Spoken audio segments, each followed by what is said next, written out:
and good morning. So happy to be here with you today on the weekly word. We are on week 8, and I can't believe it already. And before we get started, let's go ahead and lead into prayer. Lord, thank you so much for today. Thank you so much for your word. Thank you so much for your grace, your protection, your love. Lord, we pray for those that are going through times that seem so difficult. Those all over the world, different countries, Lord, right inside of our own homes. Lord, we're so grateful for the word you have given us in this Bible that we read each week, and so thankful just for your presence and knowing that your love for us is forevermore. In Jesus' name we pray. Amen. Well, I'm very excited to be here with you today. There's a lot going on in the world. I have been paying attention, and I'm sure like most of you have. And, as we read through the words here in this Bible, you can, or at least I can, almost see a pattern, right? You see a pattern of all of the hardships and all the things that each of us go through and people that we know go through.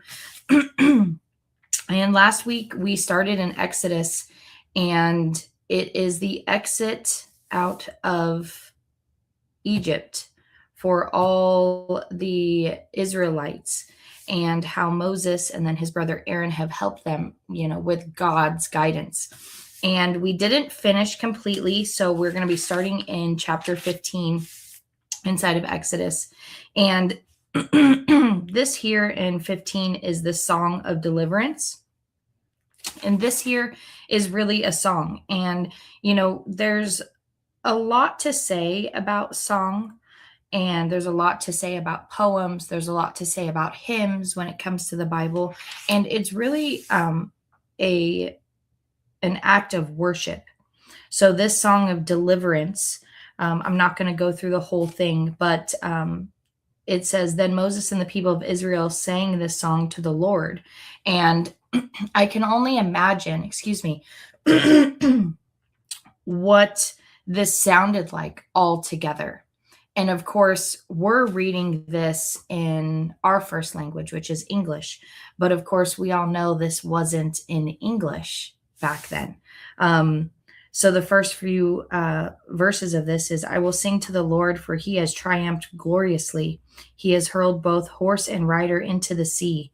The Lord is my strength and my song. He has given me victory. This is my God, and I will praise him. My father's God, and I will exalt him. The Lord is a warrior. Yahweh is his name. Pharaoh's chariots and army he has hurled into the sea. The finest of Pharaoh's officers are drowned in the Red Sea.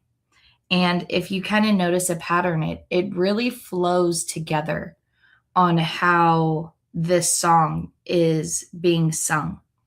And there's some really, really good verses in here, and I'm going to give you a little homework to make sure that you guys read this. So it's chapter 15 in Exodus all the way down. There's another point that says, who is like among the gods, O Lord, glorious in holiness, awesome in splendor, performing great wonders. You raised your right hand, and the earth swallowed our enemies. With your unfailing love, you led the people you have redeemed. In your might, you guide them to your sacred home. So again, they're talking about how the Lord has now rescued them out of Egypt, and hey, they have made their exit to the Holy Land that was promised to them, to their ancestors, all the way back when we were reading about Joseph, we were reading about Jacob, everything that was promised, right? This covenant that God promised. So it talks in 15 about the bitter water at Marah. And when Moses led the people out of Israel away from the Red Sea, and they moved into the desert of Shur, they traveled in this desert for 3 days without finding any water. When they came to the oasis of Mara, the water was too bitter to drink, so they called the place Mara, which means bitter. When the people complained and turned against Moses, "What are we going to drink?" they demanded. Moses cried out to the Lord for help, and the Lord showed him a piece of wood. Moses threw it into the water, and this made the water good to drink. It was there at Marah that the Lord set before them the following decree as a standard to test their faithfulness to him. He said, "If you will listen carefully to the voice of the Lord your God and do what is right in his sight, obeying his commands and keeping all his decrees, then I will not make you suffer of any diseases I sent on the Egyptians, for I am the Lord who heals you." After leaving Marah, the Israelites traveled on to the oasis of Elim, where they found 12 springs and 70 palm trees. They camped there beside the water. I believe it's a very important thing. We're going to start to see some really important laws and rules, and the 10 Commandments come into play. So on to 16. Manna and quail from heaven. Then the whole community of Israel set out from Elim and journeyed into the wilderness of Sin between Elim and Mount Sinai. They arrived there on the 15th day of the second month, 1 month after leaving the land of Egypt. There, too, the whole community of Israel complained about Moses and Aaron. "If only the Lord had killed us back in Egypt," they moaned. "Then we sat around pots filled with meat and ate all the bread we wanted. But now you have brought us into the wilderness and to starve us to death." Then the Lord said to Moses, "Look, I'm going to rain down food from heaven to you. Each day the people can go out and pick up as much food as they need for that day. I will test them in this to see whether or not they will follow my instructions. On the 6th day they will gather food, and when they prepare it, there will be twice as much as usual." Moses and Aaron said to the people of Israel, "By evening you will realize it was the Lord who brought you out of the land of Egypt. In the morning you will see the glory of the Lord, because he has heard your complaints, which are against him, not against us. What have we done that you should complain to us about?" Then Moses added, "The Lord will give you meat to eat in the evening and bread to satisfy you in the morning. He has heard your complaints against him. What have we done? Yes, your complaints are against the Lord, not against us." Then Moses said to Aaron, "Announce this to the entire community of Israel. Present yourself before the Lord, for he has heard your complaining." And as Aaron spoke to the whole community of Israel, they looked towards the wilderness. There they could see the awesome glory of the Lord in the cloud. Then the Lord said to Moses, "I have heard the Israelites' complaints. Now tell them, in the evening you will have meat, and in the morning you will have all the bread you want. Then you will know that I am Lord your God." That evening, vast numbers of quail flew in and covered the camp, and the next morning the area around the camp was wet with dew. When When the dew evaporated, a flaky substance as fine as frost blanketed the ground. The Israelites were puzzled when they saw it. "What is this?" they asked each other. They had no idea what it was. And Moses told them, "It is the food the Lord has given you. These are the Lord's instructions. Each household should gather as much as they need. Pick up 2 quarts for each person in your tent." So the people of Israel did as they were told. Some gathered a lot, some gathered only a little. But when they measured it out, everyone had just enough. Those who gathered a lot had nothing left over, and those who gathered only a little had enough. Each family had what it needed. Then Moses told them, "Do not keep any of it until morning." But some of them didn't listen and kept some of it until morning. But by then it was full of maggots and had a terrible smell. Moses was very angry with them. After this, the people gathered the food morning by morning, each family according to its need. And as the sun became hot, the flakes that they had not picked up melted and disappeared. On the 6th day, they gathered twice as much as usual, 4 quarts, each person instead of 2. Then all the leaders of the communities came and asked Moses for an explanation. He told them, "This is what the Lord commanded. Tomorrow will be the day as a day of complete rest, a holy Sabbath day set apart for the Lord. So bake or boil as much as you want today and set aside what is left for tomorrow." So they put some aside until morning, just as Moses had commanded, and in the morning the leftover food was wholesome and good, without maggots or odor. Moses said, "Eat this food today, for today is a Sabbath day dedicated to the Lord. There will be no food on the ground today. You may gather the food for 6 days, but the 7th day is the Sabbath. There will be no food on the ground for that day." Some of the people went out anyway on the 7th day, but they found no food. The Lord asked Moses, "How long will these people refuse to obey my commands and instructions?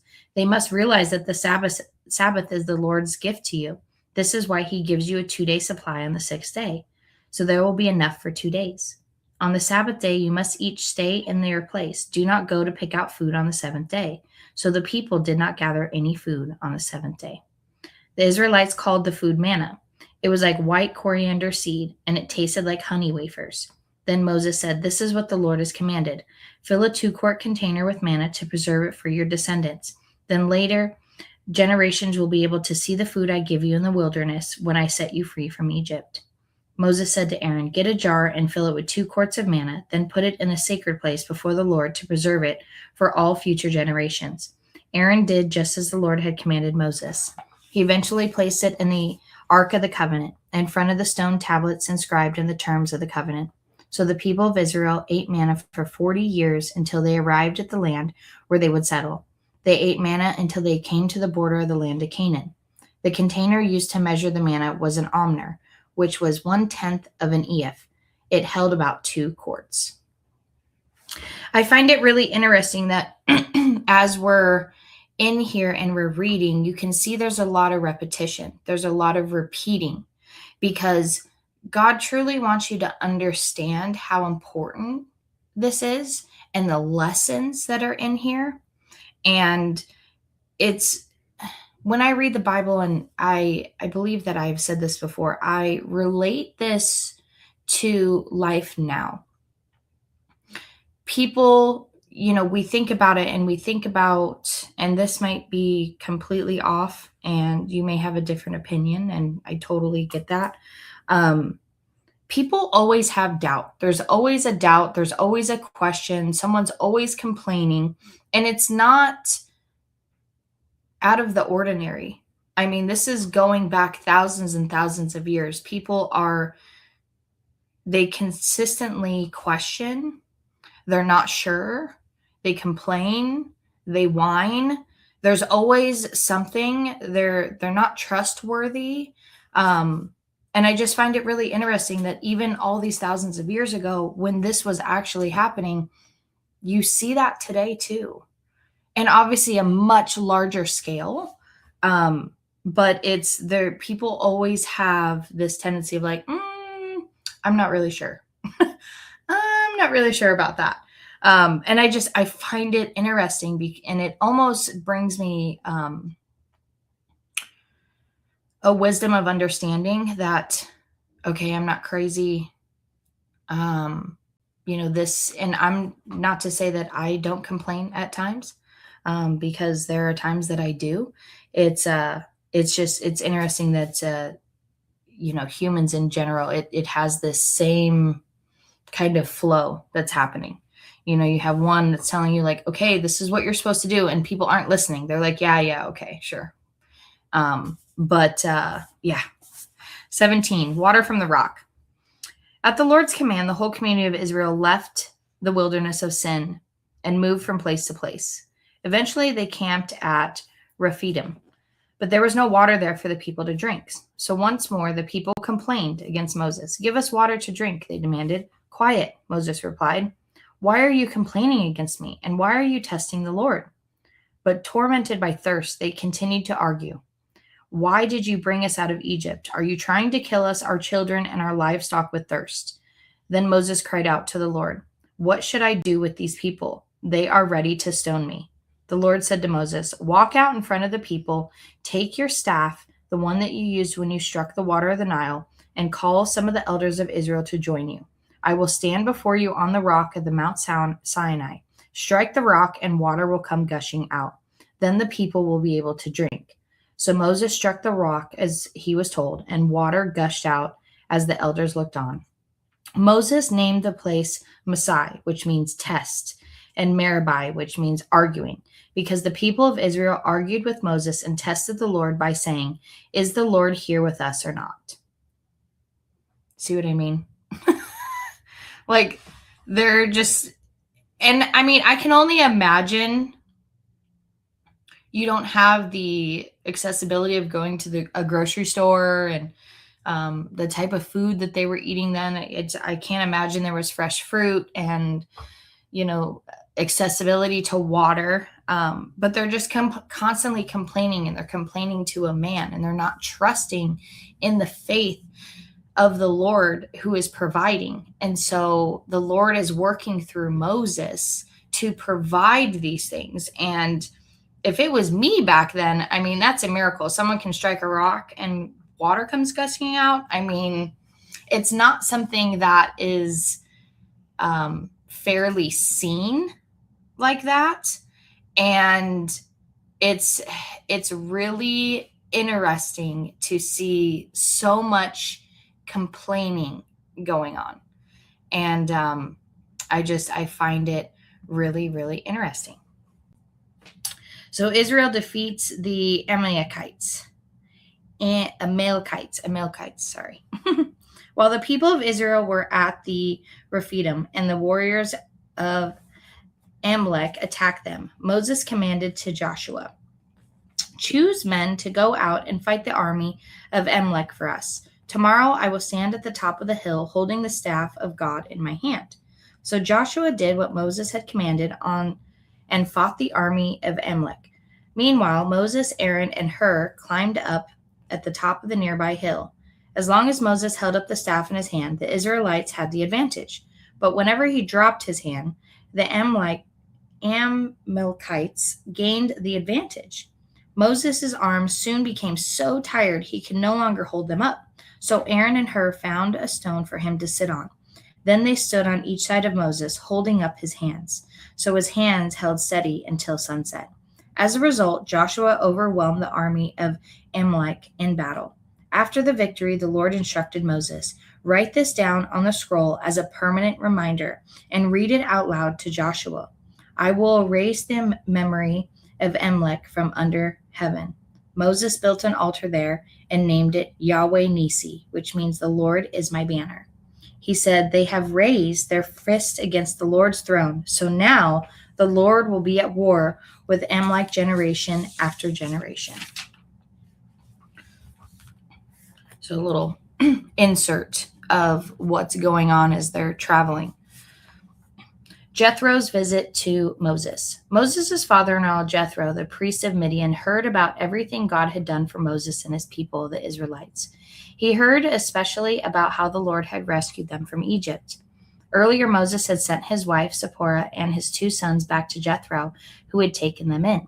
Moses' first son was named Gershom, for Moses had said that when the boy was born, "I have found a foreigner in a foreign land." His second son was named Esler, for Moses had said, "The God of my ancestors was my helper. He rescued me from the sword of Pharaoh." Jethro, Moses' father-in-law, now came to visit Moses in the wilderness. He brought Moses' wife and 2 sons with him, and they arrived while Moses and the people were camped near the mountain of God. Jethro had sent a message to Moses saying, "I, Jethro, your father-in-law, am coming to see you with your wife and your 2 sons." So Moses went out to meet his father-in-law. He bowed low and kissed him. They asked about each other's welfare and then went into Moses' tent. Moses told his father-in-law everything the Lord had done to Pharaoh in Egypt on behalf of Israel. He also told him about all the hardships they had experienced along the way and how the Lord had rescued his people from all their troubles. Jethro was delighted, and he heard about all the good things the Lord had done for Israel as he rescued them from the hand of the Egyptians. "Praise the Lord," Jethro said, "for he has rescued you from the Egyptians and from Pharaoh. Yes, he has rescued Israel from the powerful hand of Egypt. I now know that the Lord is greater than all other gods because he rescued his people from the oppression of the proud Egyptians." Then Jethro, Moses' father-in-law, brought a burnt offering and sacrifices to God. Aaron and all the elders of Israel came out and joined them in a sacrificial meal in God's presence. Jethro's wise advice. The next day, Moses took his seat to hear the people's disputes against each other. They waited before him from morning until evening. When Moses' father-in-law saw all that Moses was doing for his people, he asked, "What are you really accomplishing here? Why are you trying to do all of this alone while everyone stands around you from morning till evening?" Moses replied, "Because the people come to me to get a ruling from God. When a dispute arises, they come to me, and I am the one who settles the case between and the quarreling parties. I inform the people of God's decrees and give them his instructions." "This is not good, Moses." And that's what Jethro exclaimed. You're going to wear yourself out, and the people too. This job is too heavy a burden for you to handle all by yourself. Now listen to me, and let me give you a word of advice, and may God be with you. You should continue to be the people's representative before God, bringing their disputes to Him. Teach them God's decrees and give them His instructions. Show them how to conduct their lives, but select from all the people some capable, honest men who fear God and hate bribes. Appoint them as leaders over groups of thousands, 150, and 10. They should always be available to solve the people's common disputes, but have them bring the major cases to you. Let the leaders decide the smaller matters themselves. They will help you carry the load, making the task easier for you. If you follow this advice, and if God commands you to do so, then you'll be able to endure the pressures, and all that these people will go home in peace. Moses listened to his father-in-law's advice and followed his suggestions. He chose capable men from all over Israel and appointed them as leaders over the people. He put them in charge of groups of 1,000, 150, and 10. These men were always available to solve the people's common disputes. They brought the major cases to Moses, but they took care of all the smaller matters themselves. Soon after this, Moses said goodbye to his father-in-law, who returned to his own land. Interesting read right there, because that truly is showing you leadership. He's showing leadership in, Jethro, his advice that he's giving him. I mean, he can see that the burnout is happening. He can see that, Moses taking all of this on his own. And then this is really that first time that it's spelled out for you that you need help leading. You need help or you're going to burn out. How many of us, and I can think of a few right now, that go through life and we don't delegate things, and we're just taking all of these things on ourselves, and we're burning ourselves out, and we're getting so tired because we're doing this all on our own. When there are capable people around you that can truly help you take care of these small little things. And when something crazy and major happens, that's when it's like, okay, I'm going to step in. So I really love that in Exodus 18 on verse 13 to 27, this is a true source of leadership that is being displayed for the people of God. 19. The Lord reveals himself at Sinai. Exactly 2 months after the Israelites left Egypt, they arrived in the wilderness of Sinai. After breaking camp at Rephidim, they came to the wilderness of Sinai and set up camp there at the base of Mount Sinai. When Moses climbed the mountain to appear before God, the Lord called to him from the mountain and said, "Give these instructions to the family of Jacob. Announce it to the descendants of Israel. You have seen what I did to the Egyptians. You know how I carried you on eagle's wings and brought you to myself. Now, if you will obey me and keep my covenant, you will be my own special treasure from among all the peoples on earth. For all the earth belongs to me, and you will be my kingdom of priests, my holy nation. This is the message you must give to the people of Israel." So Moses returned from the mountain and called together the elders of the people and told them everything the Lord had commanded him. And all the people responded together, "We will do everything the Lord has commanded." So Moses brought the people's answers back to the Lord. Then the Lord said to Moses, "I will come to you in a thick cloud, Moses, so the people themselves can hear me when I speak with you. Then they will always trust you." Moses told the Lord what the people had said. Then the Lord told Moses, "Go down and prepare the people for my arrival. Consecrate them from today and tomorrow and have them wash their clothing. Be sure they are ready on the third day. For on that day the Lord will come down on Mount Sinai as all the people watch. Mark off a boundary all around the mountain. Warn the people, be careful. Do not go up on the mountain or even touch its boundaries. Anyone who touches the mountain will certainly be put to death. No hand may touch the person or animal that crosses the boundary. Instead, stone them or shoot them with arrows. They must be put to death. However, when the ram's horn sounds a long blast, then the people may go up the mountain." So Moses went to the people. He consecrated them for worship, and they washed their clothes. He told them, "Get ready for the third day, and until then, abstain from having sexual intercourse." On the morning of the third day, the thunder roared and lightning flashed, and a dense cloud came down the mountain. There was a long, loud blast from a ram's horn, and all the people trembled. Moses led them out from the camp to meet with God, and they stood on the foot of the mountain. All of Mount Sinai was covered with smoke because the Lord had descended on it in the form of fire. The smoke billowed into the sky like smoke from a brick kiln, and the whole mountain shook violently. As the blast of the ram's horn grew louder and louder, Moses spoke, and God thunders his reply. The Lord came down on the top of Mount Sinai and called Moses on the top of the mountain. So Moses climbed the mountain. Then the Lord told Moses, "Go back down and warn the people not to break through the boundaries to see the Lord, or they will die." Even the priests who regularly came near to the Lord must purify themselves so that the Lord does not break out and destroy them.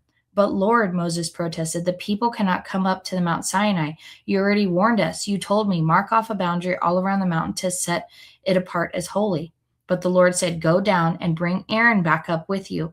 In the meantime, do not let the priests or the people break through to approach the Lord, or he will break out and destroy them."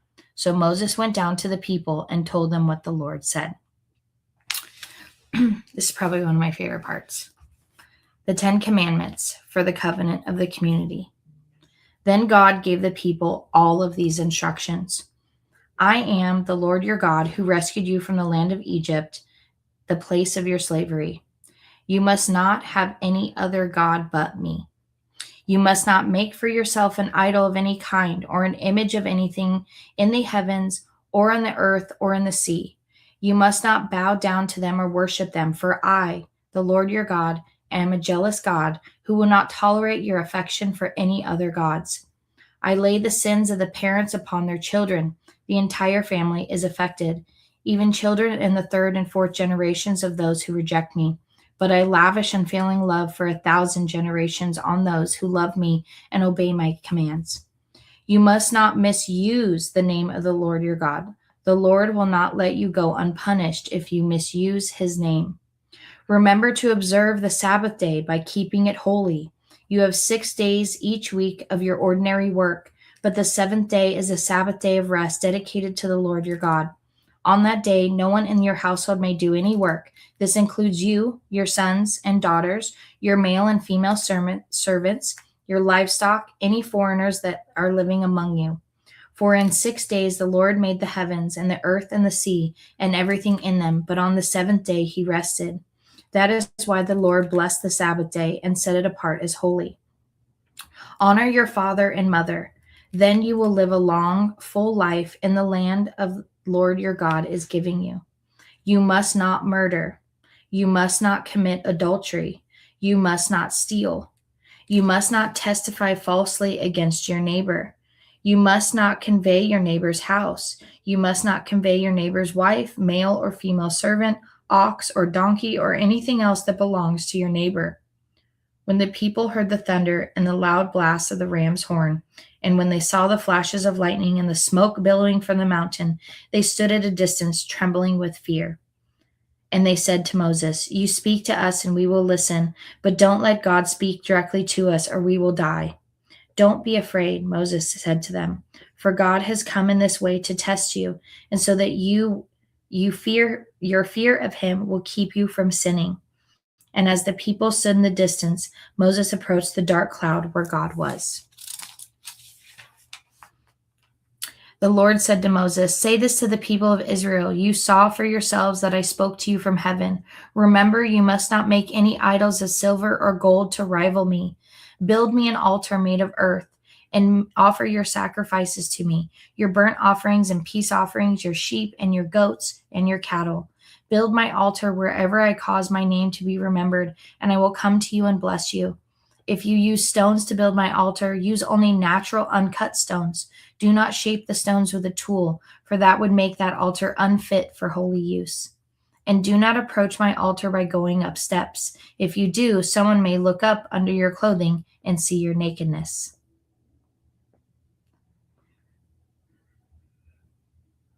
I almost started crying on those commandments because and I know a lot of us have heard it and read it, and it's just it's such a beautiful covenant. It's a very clear instruction, and I think it's important because there's so many people that are like, well, what can we do? What can we not do? And there's this part of you. And, as we get further into the Bible and, Jesus initially says, okay, this is the new covenant, right? The New Testament. These laws still apply, right? Like they still apply.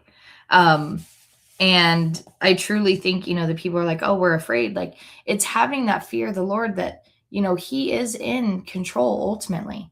He is the one that's in control of everything. So, he's asking this little of you, and he's asking, okay, this is all I'm asking of you to do.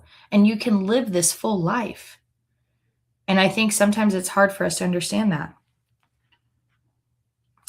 Chapter 21. These are the regulations that you must present to Israel.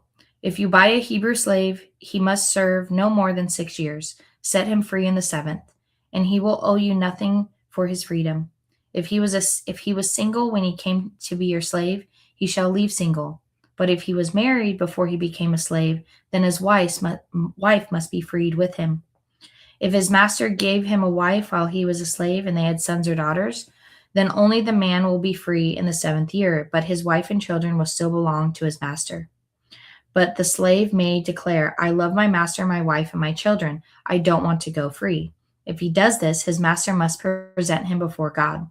Then his master must take him to the door or the doorpost and publicly pierce his ear with an awl. After that, the slave will serve his master for life. When a man sells his daughter as a slave, she will not be freed at the end of 6 years, as the men are. If she does not satisfy her owner, he must allow her to be bought back again. But he is not allowed to sell her to foreigners, since he was the only one who broke the contract with her. But if the slave's owner arranges for her to marry his son, he may no longer treat her as a slave, but as a daughter. If a man who has married a slave wife takes another wife for himself, he must not neglect the rights of his first wife to food, clothing, and sexual intimacy. If he fails in any of these 3 obligations, she may leave as a free woman without making any payment. Case of personal injury. Anyone who assaults and kills another person must be put to death. But if it was as simply as an accident permitted by God, I will appoint a self of refuge where the slayer can run for safety. However, if someone deliberately kills another person, then the slayer must be dragged even from my altar and put to death. Anyone who strikes father or mother must be put to death.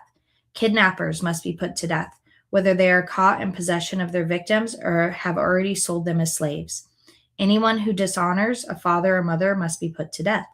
Now suppose 2 men quarrel, and one hits the other with a stone or a fist, and the injured person does not die but is confined to bed. If he is later able to walk outside again, even with a crutch, the assailant will not be punished but must compensate his victim for lost wages and provide for his full recovery. If a man beats his male or female slave with a club and the slave dies as a result, the owner must be punished. But if the slave recovers within a day or 2, then the owner shall not be punished, since the slave is his property. Now suppose 2 men are fighting, and in the process they accidentally strike a pregnant woman, so she gives birth prematurely. If no further injury results, the man who struck the woman must pay the amount of compensation the woman's husband demands and the judges approve. But if there is further injury, the punishment must match the injury: a life for a life, an eye for an eye, a tooth for a tooth, a hand for a hand, a foot for a foot, a burn for a burn, a wound for a wound, a bruise for a bruise. If a man hits his male or female slave in the eye and the eye is blinded, he must let the slave go free to compensate for the eye. If a man knocks out the tooth of his male or female slave, he must let the slave go free to compensate for the tooth. If an ox gores a man or woman to death, the ox must be stoned, and its flesh may not be eaten. In such a case, however, the owner will not be held liable. But suppose the ox had a reputation for goring, and the owner had been informed but failed to keep it under control. If the ox then kills someone, it must be stoned, and the owner must be put to death. However, the dead person's relatives may accept payment to compensate for the loss of life. The owner of the ox may redeem his life by paying whatever is demanded. The same regulation applies if the ox gores a boy or girl. But if the ox bores a slave, either male or female, the animal's owner must pay the slave's owner 30 silver coins. The ox must be stoned. Suppose someone digs or uncovers a pit and fails to cover it, and then the ox or a donkey falls into it. The owner of the pit must pay a full compensation to the owner of the animal, but then he gets to keep the dead animal. If someone injures a neighbor's ox, the injured ox dies, then the two owners must sell the live ox and divide the price equally between them. They must also divide the dead animal.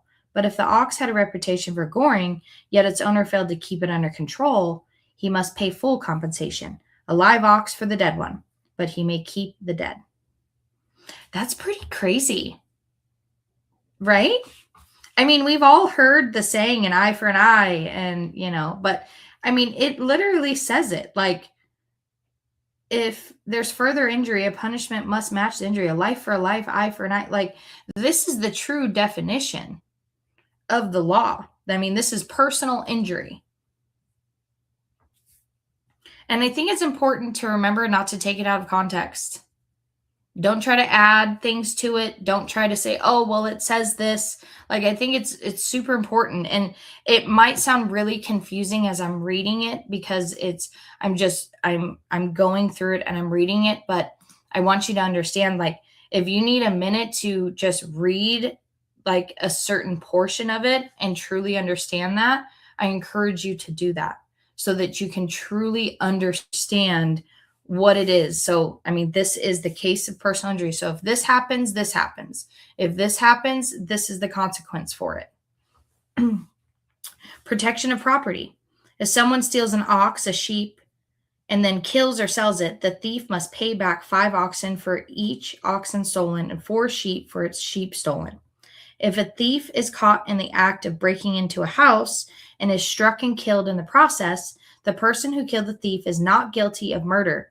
But if it happens in daylight, the one who killed the thief is guilty of murder. That's crazy.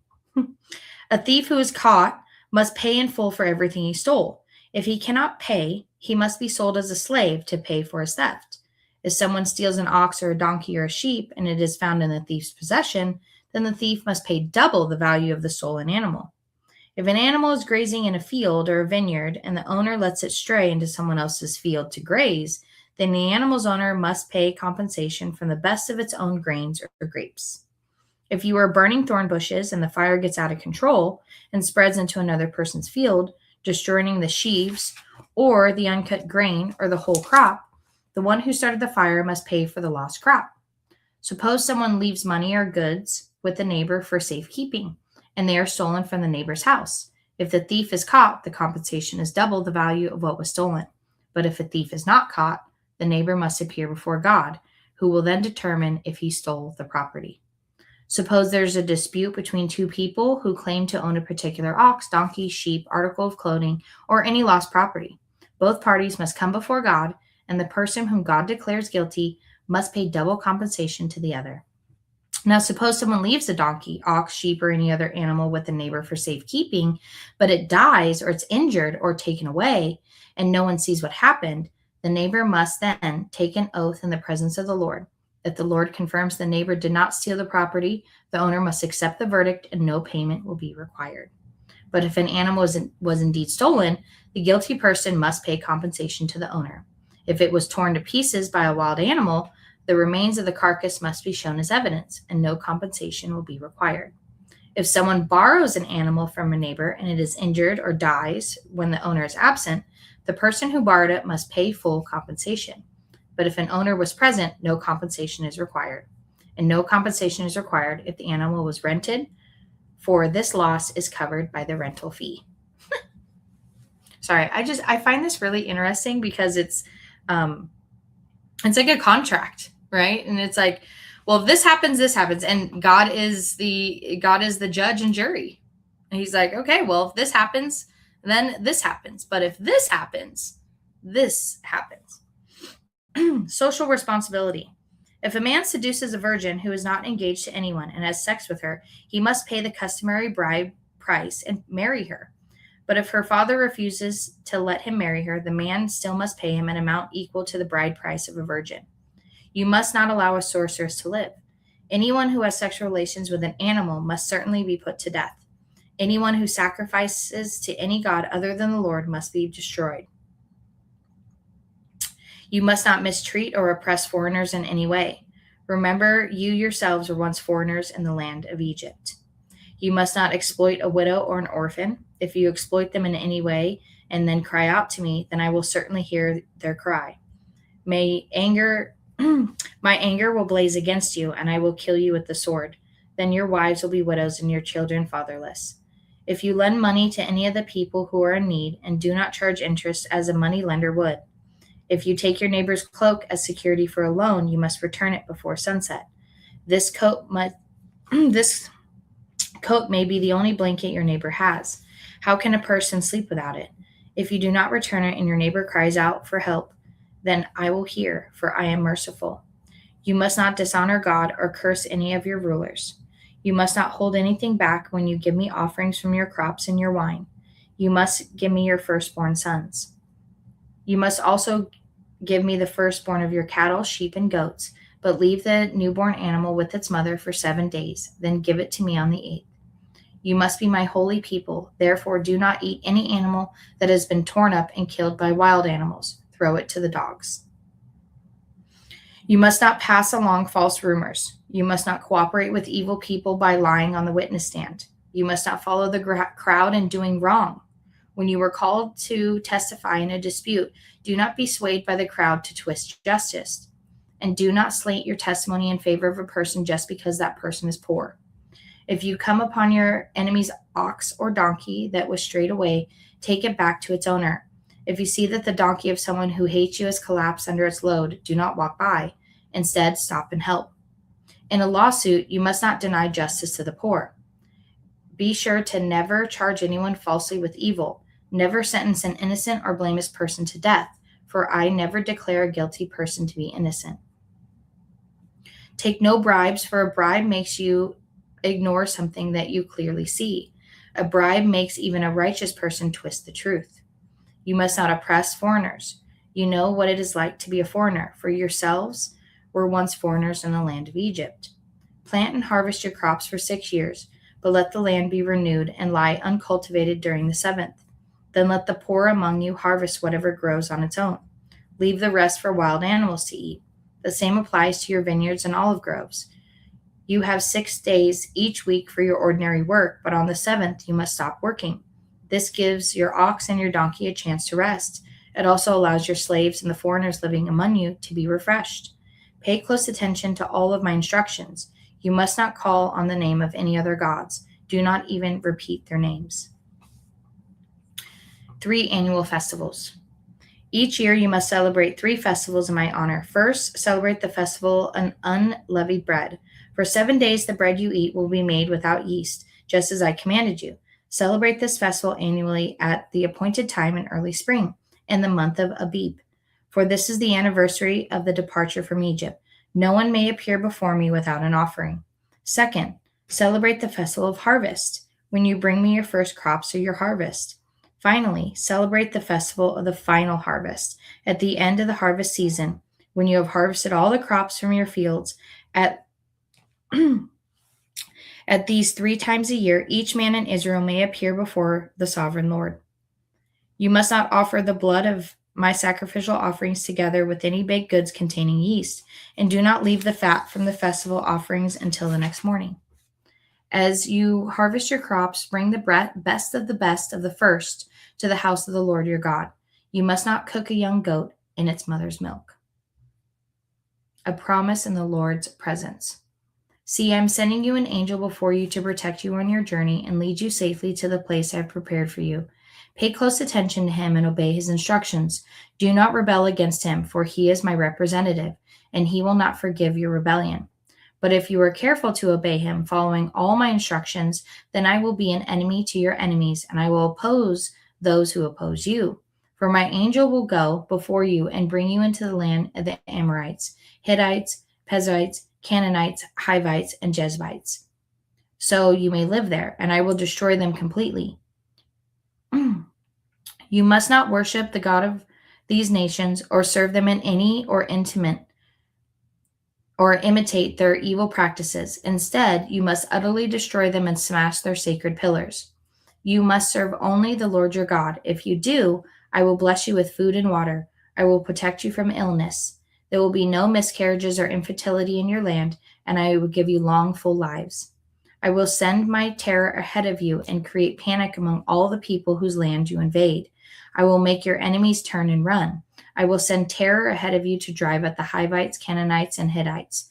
But I will not drive them out in a single year, because the land would become desolate and wild animals would multiply and threaten you. I will drive them out little at a time until your population has increased enough to take to the Mediterranean Sea, and from the eastern wilderness to the Euphrates River. I will hand you over to the people now living in the land, and you will drive them out ahead of you. Make no treaties with them or their gods. They must not live in your land, and they will cause you to sin against me. If you serve their gods, you will be caught in the trap of idolatry. Israel then accepts the Lord's covenant, and he instructs Moses, come up here with me and bring along Aaron, Nadab, Abihu, and 70 of Israel's elders. All of you must worship from a distance. Only Moses is allowed to come near the Lord. The others must come near, and none of the other people are allowed to climb up the mountain with him. Then Moses went to the people and repeated all of these instructions and regulations the Lord had given him. All the people answered with one voice, we will do everything the Lord has commanded. Then Moses carefully wrote down the Lord's instructions. Early the next morning, Moses got up and built an altar at the foot of the mountain. He also set up 12 pillars. Each of these 12 tribes, these are each of the 12 tribes of Israel. Then he set up some of the young Israelite men to present burnt offerings to the sacrifice bulls as peace offerings to the Lord. Moses drained half the blood from these animals into basins. The other half he splattered against the altar. Then he took the book of the covenant and read it out loud to the people. Again, they all responded, we will do everything the Lord has commanded. We will obey.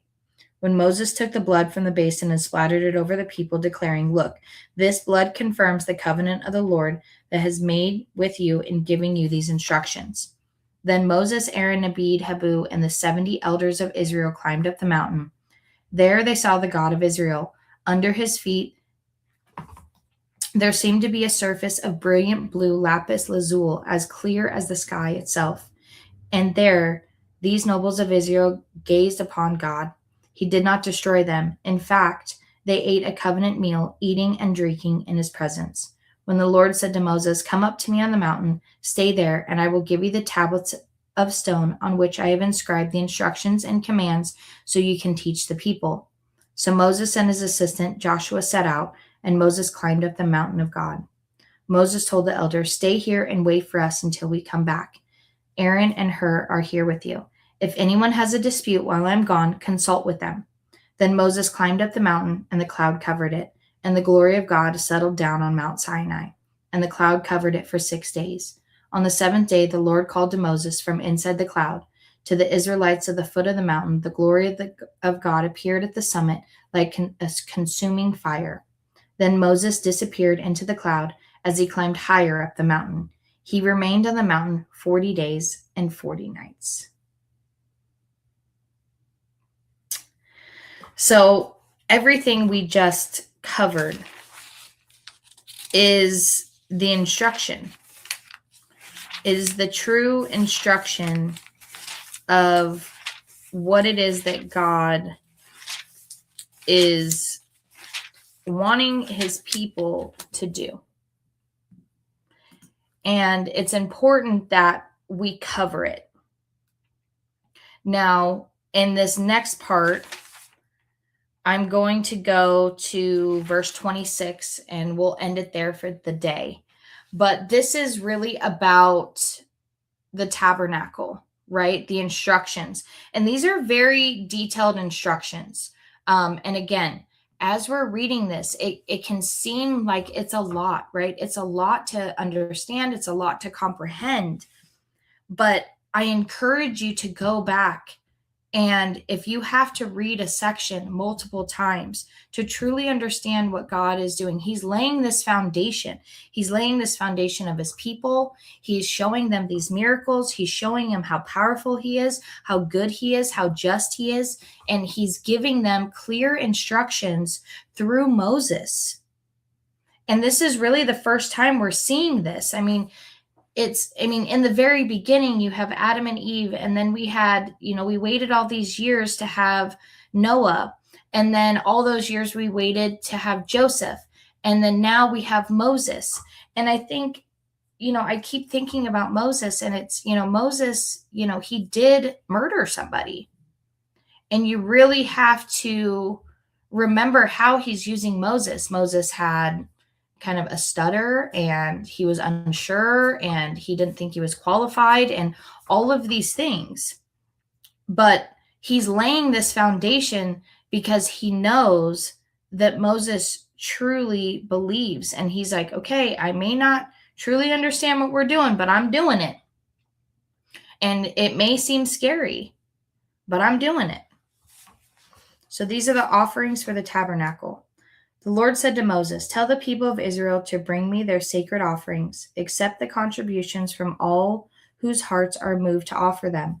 Here is a list of sacred offerings you may accept from them: gold, silver, and bronze, blue, purple, and scarlet thread, fine linen and goat hair for cloth, tanned ram skins and fine goatskin leather, acacia wood, olive oil for the lamps, spices for the anointing oil and the fragrant incense, onyx stones and other gemstones to be set in the ephod and the priest's chest piece. Have the people of Israel build me a holy sanctuary so I can live among them. You must build this tabernacle and its furnishings exactly according to the pattern I will show you. These are the plans for the Ark of the Covenant. Have the people make an ark of acacia wood, a sacred chest, 45 inches long, 27 inches wide, and 27 inches high. Overlay it inside and outside with pure gold, and run a molding of gold all around it. Cast 4 gold rings and attach them to its 4 feet, 2 rings on each side. Make poles from acacia wood and overlay them with gold.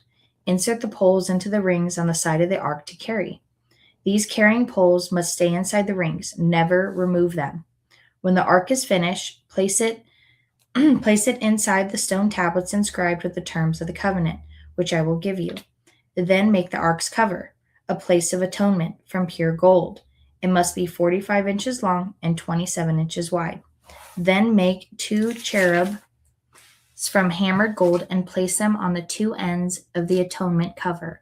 Mold the cherub on each side of the atonement cover, making it all one piece of gold.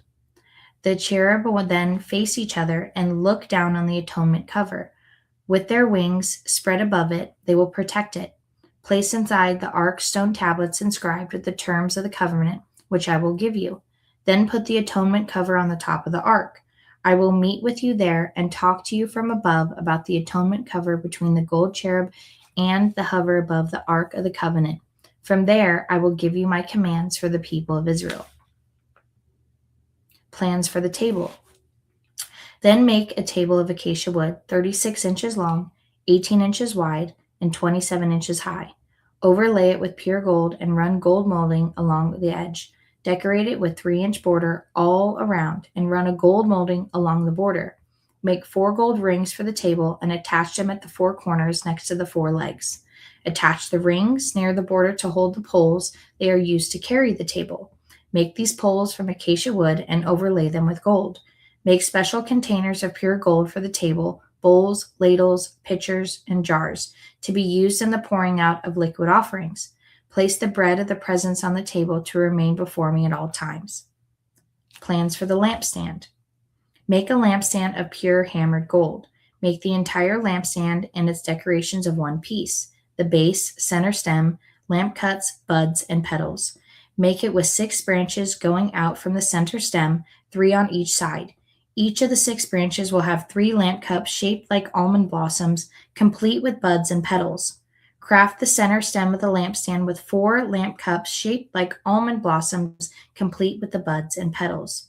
There will also be an almond bud underneath each pair of the branches where the 6 branches extend from the center stem. The almond buds and branches must be all of one piece with the center stem, and they must be hammered from pure gold. Then make the 7 lamps for the lampstand and set them so that they reflect their light forward. The lamp snuffers and trays must also be made of pure gold. You will need 75 pounds of pure gold for the lampstand and its accessories. Be sure that you make everything according to the pattern I have shown you here on the mountain. I'll end with 26. Plans for the tabernacle. Make the tabernacle from 10 curtains of finely woven linen. Decorate the curtains with blue, purple, and scarlet thread with skillfully embroidered cherub. I think it's cherubim. And I keep saying cherub. These 10 curtains will be exactly the same size, 42 feet long and 6 feet wide. Join 5 of these curtains together to make one long curtain, then join the other 5 into the second long curtain. Put loops of the blue yarn along the edge of the last curtain in each set.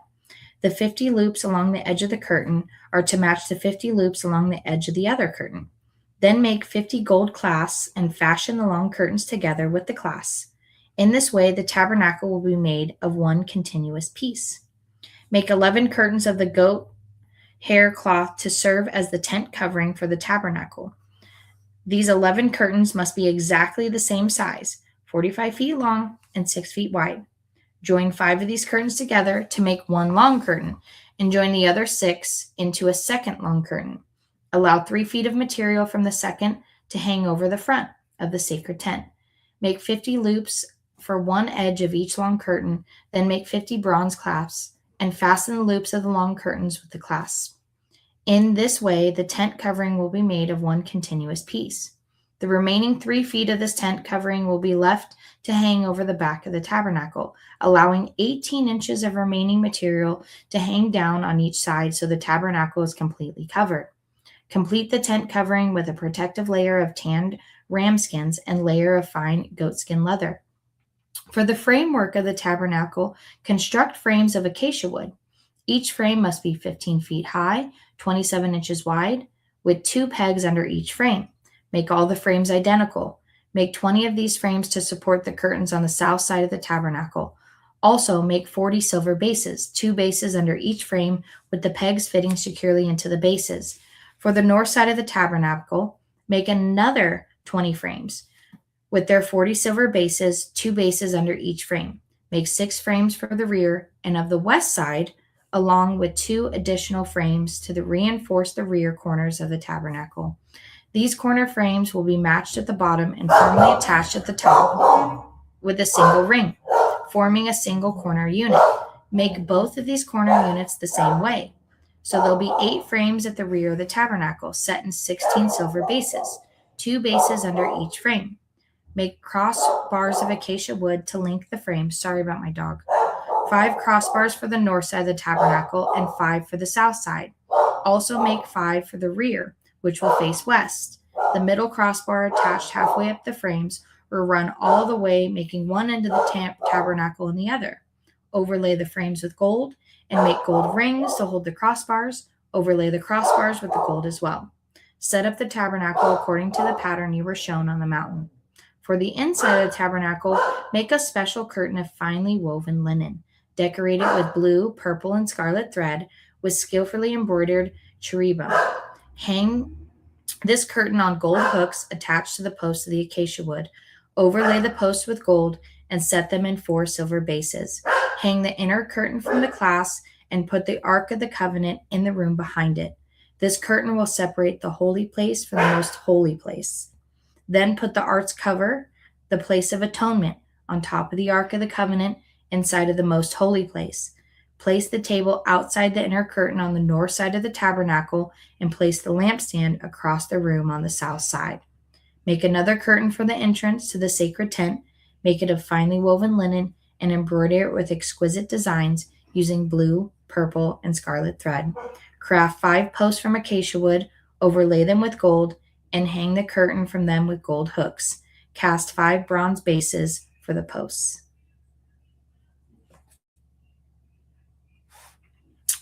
So I know I was supposed to go to 40, but that'll be a whole nother hour.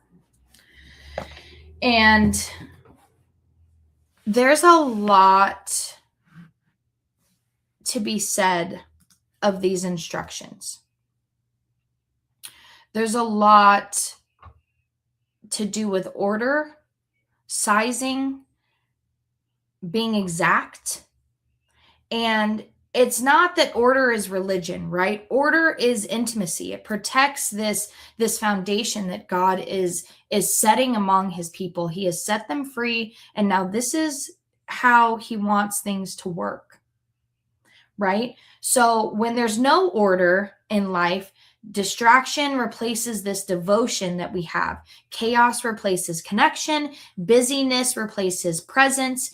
And God is really trying to establish a rhythm, a boundary, and a structure so that people can be close to him and hear him and love him and honor him for all the things that he is doing. And sometimes, as leaders, there's this, like we noticed in there's this burnout. We lose focus. We tend to drift.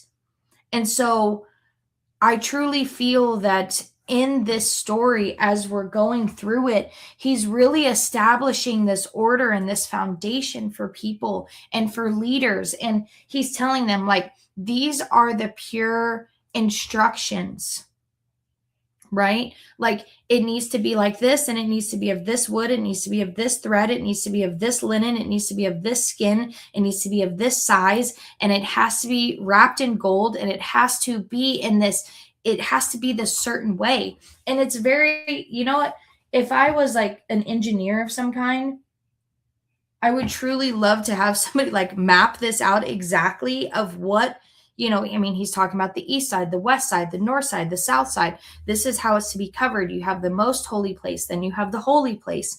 And like, don't take the poles out. Like, once they're there, they're there. Don't remove them at any point. And it's so intimate and it's so detailed for a reason.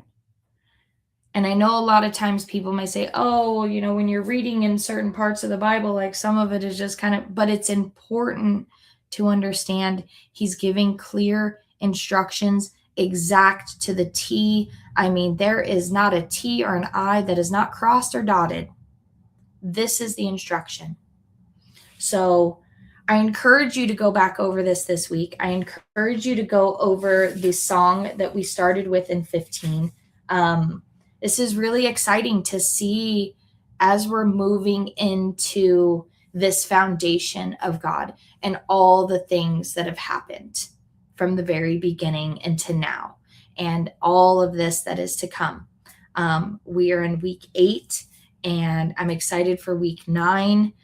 We have Faith Friday this Friday with Michelle, and just finish out February strong with the foundation, and know that when it's time for burnout, the foundation is God, and you truly need to appoint people around you to help you lead.